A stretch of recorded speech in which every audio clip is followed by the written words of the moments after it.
Okay, so now we have all our bows made and wired. I think I have 6 in total. And now we're going to attach them all in a group around the top of the tree to create one huge bow. Okay, with our wire that we left, we're just going to wire around the tree. So we'll start here.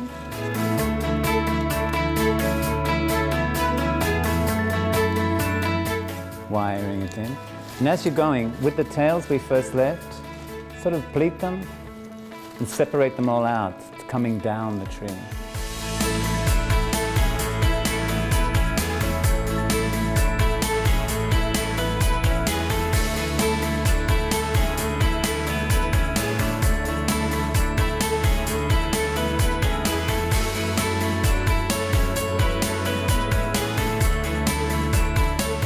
And then with our bows, we're going to really fluff them out.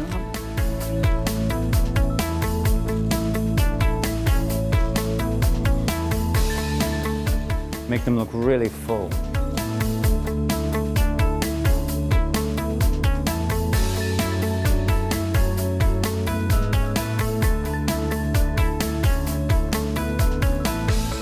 Okay, and then we continue all the way around.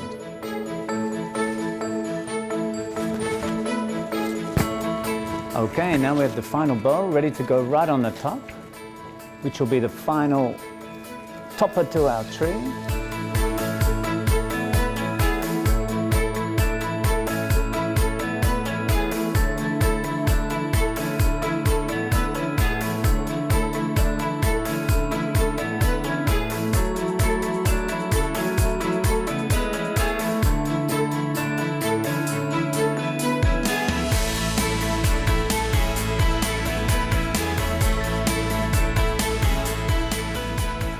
Okay, so that's how we make our trees from beginning to end. So I hope you have a great time making your own.